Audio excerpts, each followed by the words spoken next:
It is a privilege to be invited to join a galaxy of personalities who have in previous years delivered the annual Sunanda Bhandare lecture.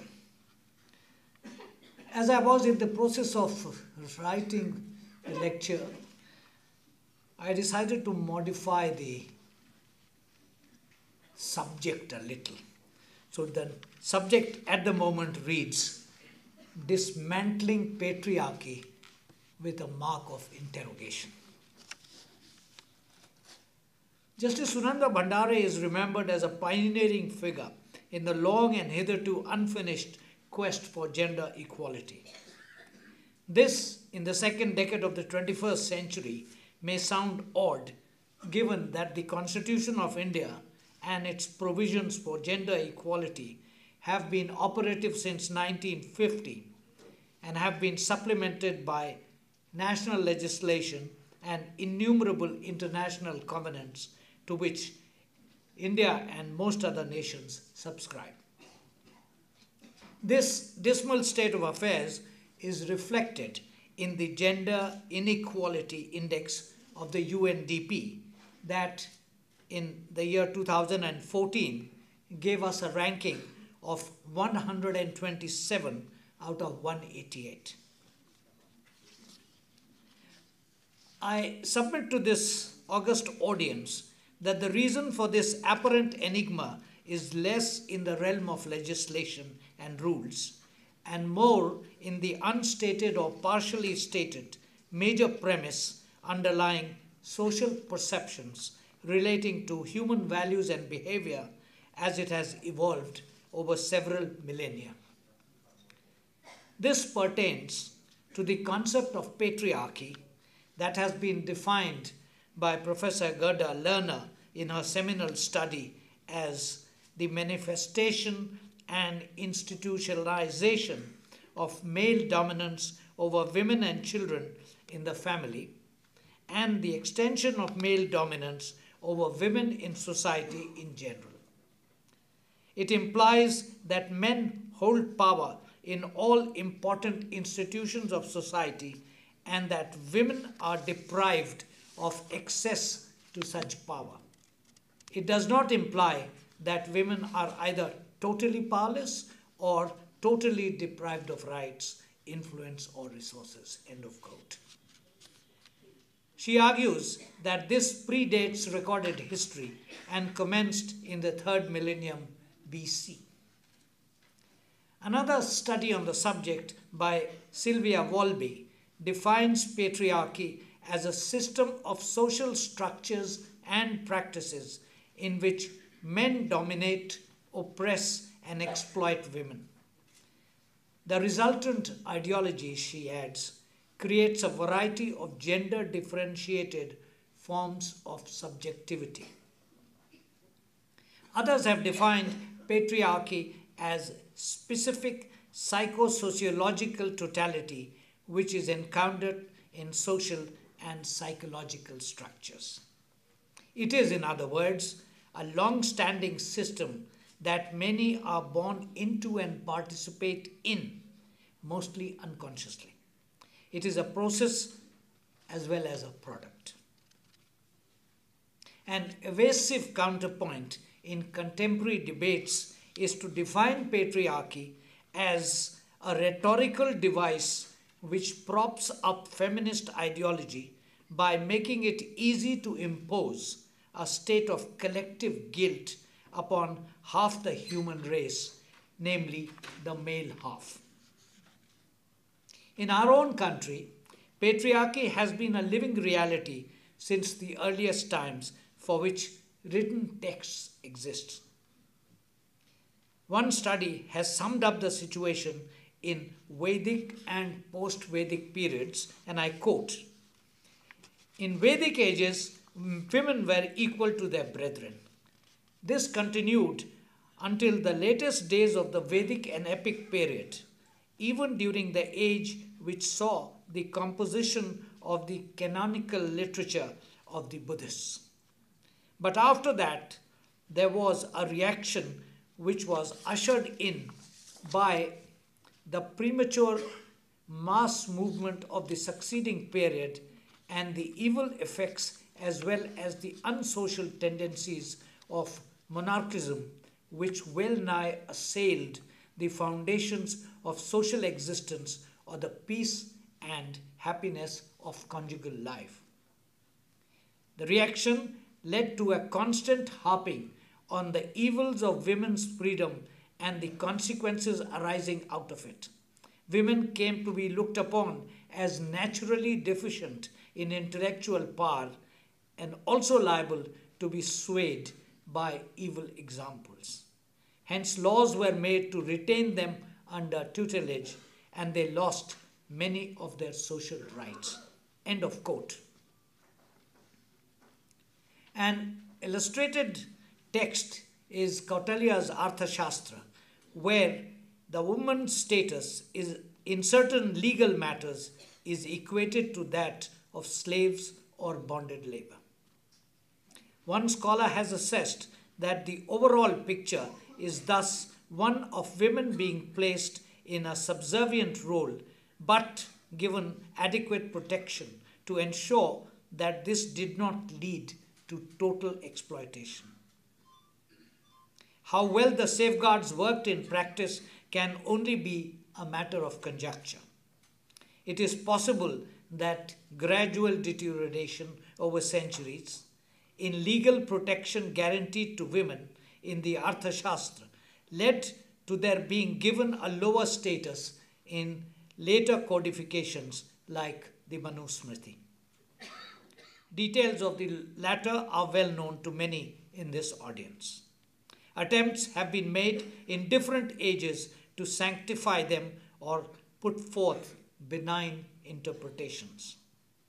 A contemporary writer has opined, somewhat generously, that while Manu's treatment of women cannot be called gracious, one cannot really say that Manu was totally against women. He only succumbed to the dominant trends of the contemporary society and probably could not oppose them. Overlooked in the process, consciously or otherwise, is the totality of the societal framework in which these prescriptions were made. It was slanted and caste-oriented and persists to this day with varying intensity. A 20th century reaction to it was symbolized by Ambedkar's gesture of burning the text of Manusmriti publicly in the year 1927. The codex and the practice is one aspect of the matter. More serious and thoroughgoing is the patriarchal mindset embedded in the subconscious, a mindset that is encountered often enough in daily life and expresses itself through words and expressions in an average person's vocabulary and in social practices in most segments of our land. Some instances of the impact on vocabulary were cited by Kamla Bhasin in her monograph more than 2 decades earlier. Similar expressions exist in our other languages. Has the situation undergone a substantive qualitative change in broad segments of our society in recent years? A fairly recent assessment shows that, and I quote, patriarchal societies in most parts of India have translated their prejudice and bigotry into a compulsive preference for boys and discrimination against the girl child. They have also spawned practices such as female infanticide, dowry, bride burning, and sati. They have led to the neglect of nutrition, healthcare, education, and employment for girls. Women's work is also socially devalued with limited autonomy in decision making. The intersections of caste, class, and gender worsens the situation. Despite its social construction, patriarchal culture, reinforced by major religions in the country, maintains its stranglehold on gender inequality. The prevalent patriarchal framework places an ideological bar on the discussion of alternative approaches to achieve gender justice. End of quote. A fuller assessment of the situation in present-day India needs to begin by taking note of the position as reflected in recent official documents. In May 2011, the Government of India and the Ministry of Women and Child Welfare, and based on the recommendations of a committee of governors constituted by the then President of India, established a high-level committee on the status of women with Professor Pam Rajput as its chairperson. The committee's 1,008-page report in 3 volumes was submitted in June 2015. Its findings highlight the following. 1. In 2015, the socio-cultural landscape for women is a complex mix of old and new. Industrialization, globalization, urbanization, and modernization have brought some positive and some problematic changes for women. Migration, skewed sex ratios, and environmental degradation have added to women's vulnerabilities. Secondly, India is a male-dominated society in which economic, political, religious, social, and cultural institutions are largely controlled by men. This control extends over almost all aspects of women's lives through various discriminatory social practices and institutions. A combination of family, caste, community, and religion reinforces and legitimizes these patriarchal values. Stereotyping of women and their role continues in public and private institutions and is perpetuated by the media. Thirdly, this paradoxical situation of women in India is alarming. While they are worshipped as goddesses, they are also burnt for dowry. Boys are more desirable. Girls are considered an unwanted burden. They suffer in silence as abuse, violence, rape, and early marriage are inflicted on them. When and if they break their silence, the repercussions are immense. Discriminatory practices such as gender-biased sex selection, child marriage, dowry, honor killing, and witch hunting are indicative of these vulnerabilities. Fourthly, the government have recognized these paradoxes and attempted to address them in policies, legislation, and programs. These have produced mixed results.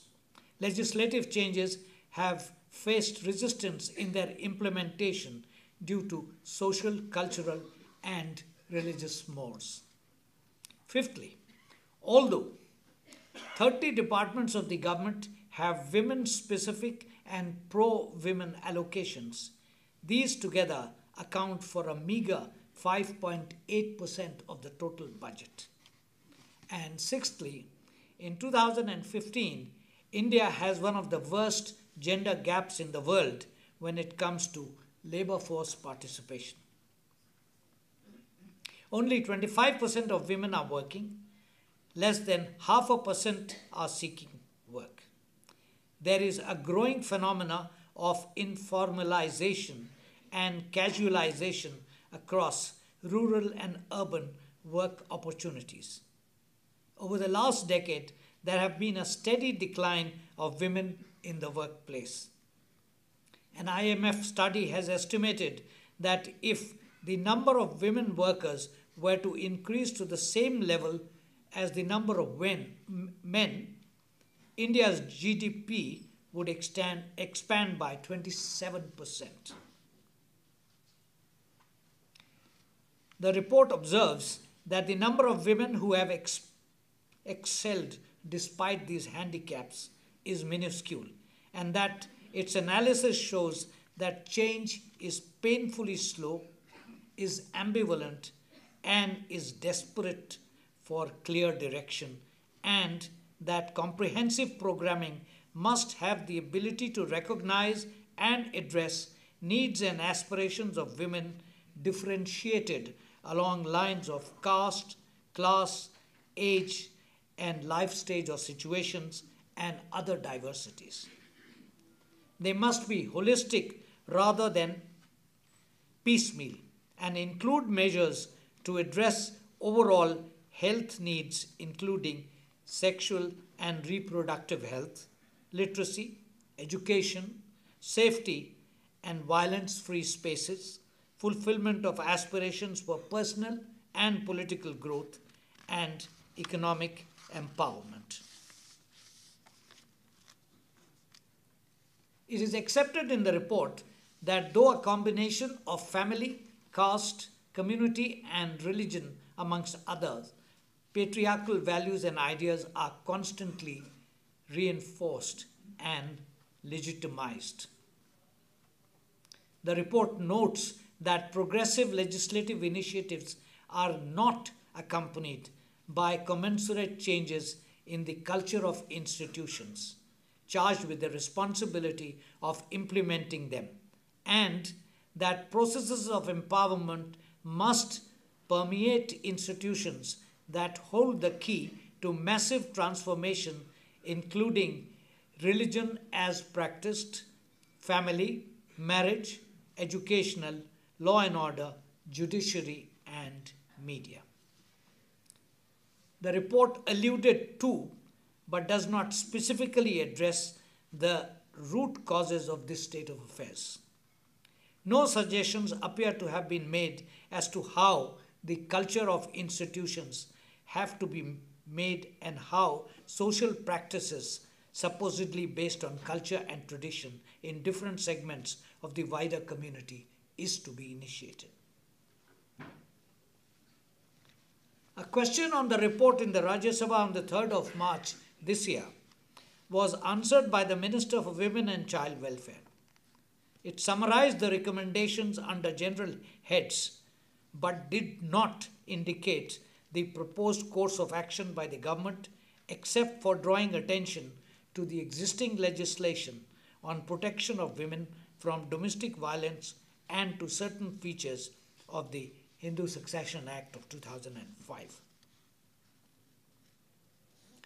2 months later, in May this year, the Ministry of Women and Child Welfare unveiled on its website the draft of a national policy for women articulating a vision for empowerment. This asserts that a rapidly changing scenario gives rise to complex socio-economic and cultural changes for women in a society with deep-rooted cultural and social beliefs about women, and that a lot still remains to be done to ultimately position women as equal partners of sustained development progress that the country is experiencing presently.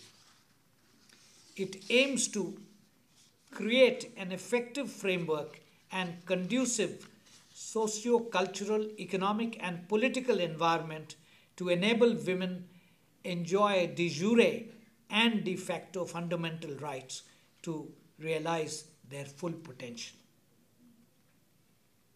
The term patriarchy does not find a mention in this document. In another question answered in Rajya Sabha on 21st of July this year, the minister said certain recommendations of the high-level committee on the status of separated or divorced or widowed women have been suitably included in the draft national policy. 2 questions on the National Policy for Empowerment of Women 2001 were also answered in the Lok Sabha on February 2nd and November 18 this year. These gave details of the legislative enactments since 2001, and the latter observed that large number of women today are able to exercise their choices by taking recourse to the law as empowerment is all about choices. This policy framework, according to the draft national policy, would cover ingredients in priority areas of health and nutrition, education, poverty alleviation, raised visibility, skill development, and entrepreneurship in agriculture, industry, labor, services sector, science and technology, governance, and decision making. It would also address all forms of violence against women and would be furthered by an enabling environment relating to housing and shelter, drinking water and sanitation, media, sports, social security, infrastructure, environment, and climate change. It will require a review of the personal and customary law in accordance with the constitutional provisions to enable equitable and inclusive and just entitlement for women. Also, that specific, achievable, and effective strategies for implementation will be required at national, state, and local levels and in PSUs, corporates, businesses, trade unions, NGOs, and community-based organizations. An interministerial action plan will be developed and monitored by an interministerial committee. For reasons that are not clear, the Pam Rajput report is not specifically referred to in the draft national policy. The reader is thus left in the dark about areas of convergence or divergence. This notwithstanding, the latter may be construed to reflect in some measure the last paragraph of the former, which urged all stakeholders to take the agenda of setting up this comprehensive empowerment ecosystem for gender justice forward with utmost seriousness and commitment. This then, ladies and gentlemen, is the position as reflected in official literature of recent origin. The first refers to the presence and prevalence of patriarchy. The second alludes to it elliptically. Both suggest correctives of varying intensity, incremental rather than drastic, premised on the need to persuade rather than compel opinion and practice to accept a changing ground reality of women becoming an active ingredient of public life and economy in a much greater measure, particularly in domains to which hitherto they were considered ineligible. The changes advocated are quantitative rather than qualitative and do not touch meaningfully upon the societal backdrop and practices that sustain patriarchal prejudices. The emphasis on empowerment is indicative of the incremental approach of equity rather than equality. The conclusion then is unavoidable that the process of dismantling patriarchy may have been initiated but is yet to deliver a finished product. The inference from available evidence, therefore, is that patriarchy does not stand dismantled and that the current effort by government and society are at best aimed to produce equity of varying intensity rather than substantive equality. The challenge of moving from the former to the latter is thus imperative. Without it, questions would remain on the sustainability of gender equality. Jai Hind. Thank you.